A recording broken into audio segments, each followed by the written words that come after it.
This channel does not promote any violent, harmful, or illegal activities. All content provided by this channel is meant for an educational purpose only. Big breaking news, বাংলায় NRC শুরু, বাড়ি বাড়ি notice দিচ্ছে সরকার, এই document লাগবে।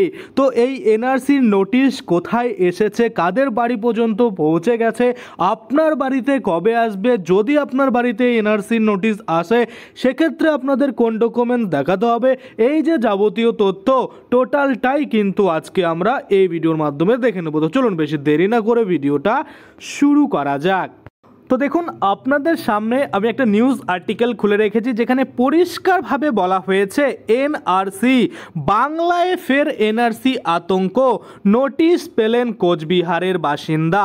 তো এই নোটিশে কি ছিল আমরা যদি একটু ডিটেলসে দেখি, এখানে পরিষ্কারভাবে বলা হয়েছে ফের বাংলায় এনআরসি আতঙ্ক, অসম সরকারের তরফে পাঠানো নোটিশ পেলেন কোচবিহারের বাসিন্দা। ঘটনাকে কেন্দ্র করে প্রবল শোরগোল ছড়িয়েছে এলাকায়। ঘটনার নিন্দার খবর হয়েছে উত্তরবঙ্গ উন্নয়ন মন্ত্রী উদয়ন গুহ।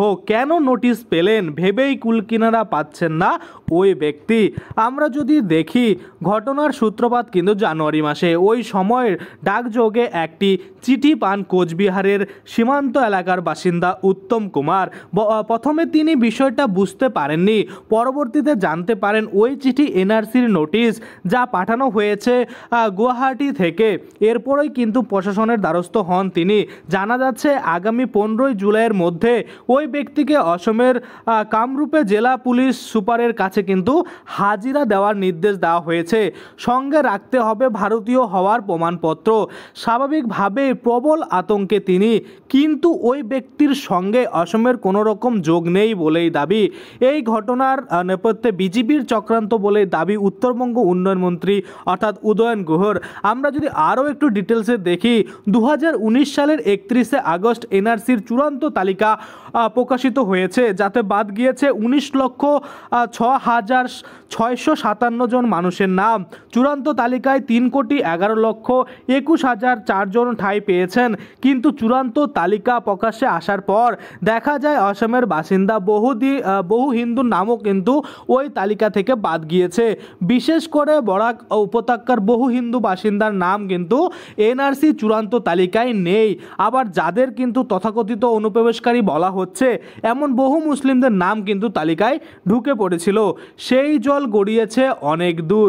কয়েক বছরের ব্যবধানে আচমকাই কোচবিহারের বাসিন্দাকে নোটিশের ঘটনায় কিন্তু স্বাভাবিকভাবেই শোরগোল ছড়িয়েছে সেই এলাকায়। অর্থাৎ এই যে নোটিশ আপনারা দেখলেন বাংলায় কিন্তু পাঠিয়েছে, সেটা কিন্তু আমাদের রাজ্য সরকার বা কেন্দ্র সরকার নয়, সেটা কিন্তু আপনারা দেখতে পাচ্ছেন অসম সরকার কিন্তু পাঠিয়েছে। অর্থাৎ আসামে যে এনআরসি হয়েছিল সেখানকার যে পদ্ধতি অবলম্বন করা হয়েছিল সেই সব রাজ্যের মানুষদের জন্য, সেই রাজ্যের নোটিশ কিন্তু আমাদের রাজ্যের এক ব্যক্তি অর্থাৎ কোচবিহারের এক ব্যক্তি কিন্তু পেয়েছে, যেটা কিন্তু 15 জুলাই কিন্তু লাস্ট ডেট রয়েছে সেখানে হাজির হওয়ার। অর্থাৎ ভারতীয় যে ডকুমেন্ট সেগুলো কিন্তু সঙ্গে নিয়ে সেখানে হাজির হতে হবে। আশা করি আপনারা বুঝতে পারছেন বাংলায় কিন্তু এখনও এনআরসি শুরু হয়নি, বা আপনারা বলতে পারেন এই যে এনআরসি পুরোপুরিভাবে যেটা শুরু হয়ে যাওয়া ডিটেনশন ক্যাম্প করা সেগুলো কিন্তু এখানে এখনও শুরু হয়নি।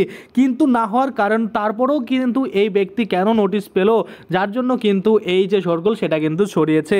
তো দেখা যাক এই নোটিশের এক্সপায়ারি ডেটের পরে কি ঘটনা ঘটে, ব্যক্তিকে কি পুশব্যাক করা হয় নাকি বাংলাদেশে, নাকি এটা ভুলবশত চলে আসছে, সেটা কিন্তু ডিটেলসে আমরা জানবো। তাছাড়া বাংলায় এনআরসি শুরু না হলেও খুব শীঘ্রই কিন্তু অর্থাৎ আগামী মাস থেকে অর্থাৎ অগস্ট মাস থেকেই কিন্তু ভোটার ভেরিফিকেশন শুরু হতে পারে, যেটা কিন্তু এনআরসি থেকে কোনোভাবেই কম নয়। আপনাদের যদি ঠিকঠাক ডকুমেন্টস না থাকে তাহলে নতুন যে ভোটার কার্ড তৈরি হবে সেখানে কিন্তু আপনাদের নাম তুলতে পারবেন না। তো এটা মোটামুটি অনেকটাই এনআরসির মতোই। তো যাই হোক, পরবর্তীতে যখনই চালু হতে যাচ্ছে বা কোনো অফিসিয়ালভাবে গভর্নমেন্টের থ্রুতে কোনো সার্কুলার বেরোবে, নোটিশ বেরোবে, আমি কিন্তু অবশ্যই সেটা নিয়ে আপনাদের জন্য ভিডিও বানিয়ে দেবো এবং কোন কোন ডকুমেন্ট আপনাদের রেডি রাখতে হবে সেগুলো কিন্তু পরিষ্কারভাবে বলে দেবো। তো আজকের জন্য ভিডিওটা এখানেই শেষ করছি। যদি ভিডিওটা ভালো লাগে অবশ্যই একটা লাইক করে দেবেন। যদি আমার চ্যানেলে প্রথমবার ভিজিট করে থাকেন নিচে একটা রেড কালার সাবস্ক্রাইব বাটন দেখবেন, ওখানে ক্লিক করে সাবস্ক্রাইব করতে পারেন। আর সাথে যে বেল আইকনটা রয়েছে ওখানে ক্লিক করে বেল আইকনটাকে এনেবল করে দিবেন। তাতে করে কি হবে, যখনই আমি এই ধরনের কোনো ভিডিও বানাবো সেটার যে নোটিফিকেশন সেটা কিন্তু আপনার কাছে পৌঁছে যাবে। ধন্যবাদ।